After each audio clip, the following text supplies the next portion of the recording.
अस्सलाम वालेकुम, मैं हूं रेहान कनाडा से। उम्मीद है आप लोग सब खैर खैरियत से होंगे। बहुत दिनों के बाद आप लोगों से मुलाकात हो रही है। आप लोग सोच भी रहे होंगे, पता नहीं सोच भी रहे होंगे या नहीं रहे होंगे, या मुझे पहचान गए होंगे। बहरहाल आप लोग देख रहे हैं मेरा यूट्यूब चैनल और फेसबुक पेज। और बहुत दिनों के बाद मैं आप लोगों के सामने हाजिर खिदमत हूँ।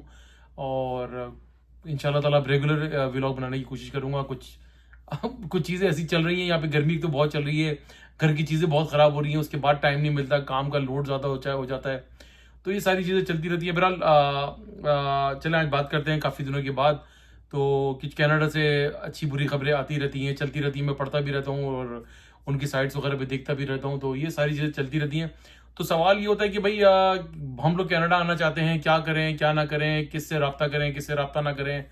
तो इन छोटी छोटी बातों का, सवालों का जवाब ये होता है कि यार आप लोग जब आते हैं और बात कांटेक्ट करते हैं और बात करते हैं, तो जब मैं आपको बताता हूँ कि भाई कोई कोई कोई कुछ लोग कहना चाहते हैं कि भाई विजिट वीज़े के ऊपर हम आना चाह रहे हैं, और क्या गारंटी है वीज़ा मिल जाएगा, और कुछ डॉक्यूमेंट्स इस तरह के लग जाएंगे कि वीज़ा मिलेगा या नहीं मिलेगा। तो सबसे पहली बात ये होती है कि भाई गारंटी यहाँ पर नहीं होती है। हमने जितना पढ़ा यहाँ पर, और यहाँ पर इमिग्रेशन स्टडीज़ के अंदर यही पढ़ाया जाता है कि भाई नो गारंटी, बाय लॉ आप कोई किसी को कोई गारंटी नहीं कर सकते।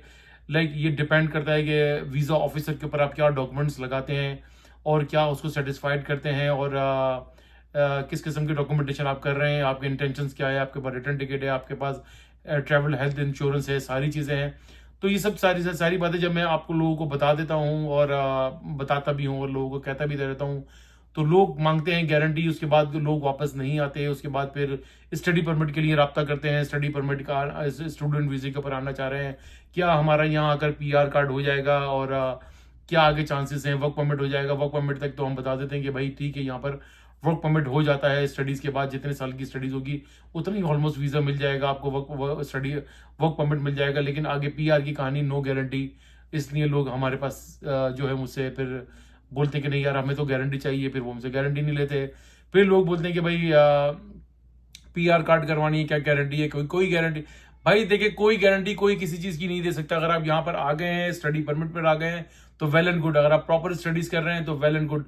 अगर आप स्टडीज़ नहीं कर रहे हैं तो आपको यकीन करेंगे, आपको आगे अपनी ज़िंदगी गुजारने में इंतहाई मुश्किलात हो जाएगी। यहाँ पर इमिग्रेशन के मामलात कोई बहुत अच्छे नहीं चल रहे हैं। मैं बार बार आपको समझाता आ रहा हूँ और समझाता रहूँगा। लोगों की बातों में ना आए। लोग फिर एक दुकान से निकल के दूसरी दुकान में जाते हैं, वहाँ पर एक साहब बैठे होते हैं, वो बोलते हैं अरे भाई कोई मसला ही नहीं है, बस विजिट वीज़ा भी हम करा के देंगे, गारंटीड देंगे, और वर्क परमिट भी हम करा के देंगे, LMIA भी हम करा के देंगे, सारी चीज़ें हम करा के देंगे, गारंटीड गारंटीड देंगे। जो बोलता है वो एक तो एक कानून की जो है ना वो नफ़ी कर देता है। और यहाँ पर कोई लॉ नहीं है, कोई यहाँ पर आपको बाय लॉ अलाउ ही नहीं है कि आप किसी चीज़ की गारंटी करें। तो इट मीन्स कि उस बंदे को आप समझ जाएं।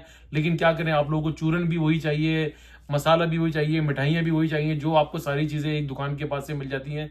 उसके बाद भाईजान वो आपका वीज़े के लिए पैसे भी ले लेते हैं, आपके डॉक्यूमेंटेशन भी करवा देते हैं, उल्टी सीधी करवाते हैं। जो डॉक्यूमेंट आपको नहीं चाहिए होते हैं वो भी लगवा देते हैं, और जो अपने पास से लगा देते हैं। जब आपका वीज़ा रिजेक्ट हो जाता है तो वो कहते हैं वी आर सॉरी, हमने तो ट्राई किया था, वो नहीं हुआ वीज़ा, और आप ही की वजह से हमने ये डॉक्यूमेंट लगाया, आपकी वजह से ये कुछ हुआ। वो सारी मुद्दा और सारी कहानी वो आपके ऊपर डाल देते हैं। स्टडी के परमिट के ऊपर आते हैं, और अब आप लोग ये चाहते हैं कि भाई हम स्टडी भी ना करें और हमारे सारे मामला चलते रहें। तो ऐसे भी यहाँ पे फनकार लोग मौजूद है कि अरे भाई कोई ज़रूरत ही नहीं है, स्टडी ना करो, कुछ ना करो, बस हम सारे आपके ट्रांसक्रिप्ट वगैरह सब बनवाते रहेंगे। जब वो आप वीज़ा अप्लाई करते हैं तो वीज़ा ऑफिसर को एक्सटेंशन के लिए अप्लाई करते हैं या वर्क परमिट के लिए अप्लाई करते हैं, उनके पास सारी इन्फॉर्मेशन आ जाती है, और वो बोलते हैं कि भाई मैम जब आपका वीज़ा वहाँ से एक्सटेंशन रिजेक्ट हो जाती है या वर्क परमिट आपका रिजेक्ट हो जाता है, तो उसके बाद फिर आप रोते हैं। फिर आप बोलते हैं कि उसी कंसल्टेंट के पास जाते हैं जिसने आपको सारे लारे लप्पे सारी कहानियां दी हुई होती हैं। फिर वो बोलते हैं कि भाई मैं क्या करूं, मैंने तो सारी पूरी कोशिश की थी। कि देखिए, बात ये होती है कि देखिए, जो बंदा गारंटी कर रहा है ना वो गड़बड़ है, याद रखिएगा। जो बंदा गारंटी नहीं कर रहा तो just think about him, like वो उसके बारे में सोचेंगे वो, क्योंकि वो एक ऑनेस्ट बंदा है, वो आपको एक ऑनेस्ट एडवाइस दे रहा है। तो आप कोशिश करें कि भाई आप अपनी डॉक्यूमेंटेशन, और आप अपने आप को इस तरह क्यों लाइक अपने आप को वीक विकेट के ऊपर लेकर आते हैं कि आपको जो है यहाँ पर आपकी पोजीशन हल्की हो, फिर सामने वाला जो है आपका फायदा उठाए। उसको पता है कि भाई ये हर चीज का चोर है, ये चाहते हैं कि बस मैं पैसे दूं मेरे काम हो जाए। तो पैसे लेने के लिए यहाँ पर और खाने के लिए सब लोग बैठे हुए हैं, काम कराने वाला कोई भी नहीं है।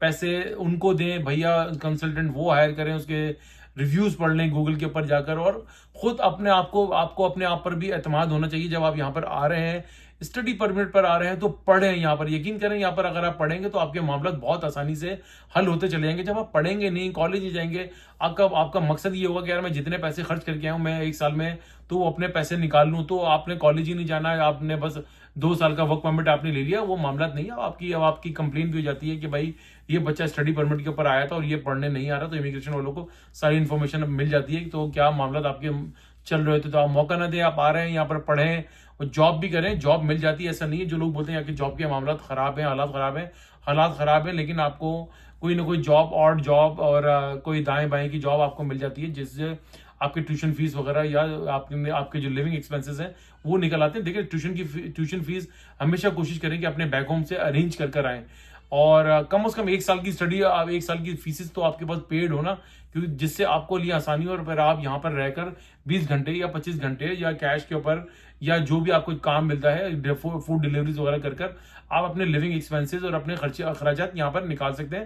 और थोड़ी बहुत अपनी सेविंग भी करें, आते ही यहाँ पर हड़बड़ी में ना पड़ जाए कि मैं एप्पल वॉच भी ले लूँ, मैं एप्पल का फोन भी ले लूँ, और मैं ये प्लान भी ले लूँ, वो प्लान ले लूँ। यहाँ पर प्लान सारे बिक रहे होते हैं लिटरली, यकीन करें। लेकिन 1-2 महीने के बाद पता चलता है जब आप उसको देने के काबिल नहीं होते और आपके लिए प्रॉब्लम्स खड़ी होना शुरू हो जाती हैं। तो कोशिश ये करें कि प्लान कर आए। मैं हमेशा सारी बातें यही करता हूँ यार, मैं और यही बातें करता आया हूँ। मैं ऑनेस्ट एडवाइस देता हूँ। मुझे आप लोगों को कोई फायदा नहीं होगा अगर मैं आपको लारे लपे देना शुरू कर दूं कि आ जाओ, मेरे पास भी बहुत अच्छे कंसल्टेंट है, मेरा बहुत अच्छा पुराना बचपन का दोस्त है, he is a regulated consultant, हम दोनों मिलकर हम आपको जो है सारे काम करवा देंगे। नहीं भाई, आप हमारे पास केस लेकर आए, हम केस स्टडी करेंगे, बताएंगे आपका कोई काम हो सकता है तो आपको गो थ्रू करेंगे, अदरवाइज वी आर सॉरी, हम आपको मना कर देंगे। आप जहां चाहें, जहां पर बहुत सारे मार्केट के अंदर बैठे हुए हैं, पाकिस्तान में तो लोग कंसल्टेंट भी नहीं है, और सारे के सारे वहां पे कंसल्टेंट बन के बैठे हुए, तो उनकी बातों में ना आए।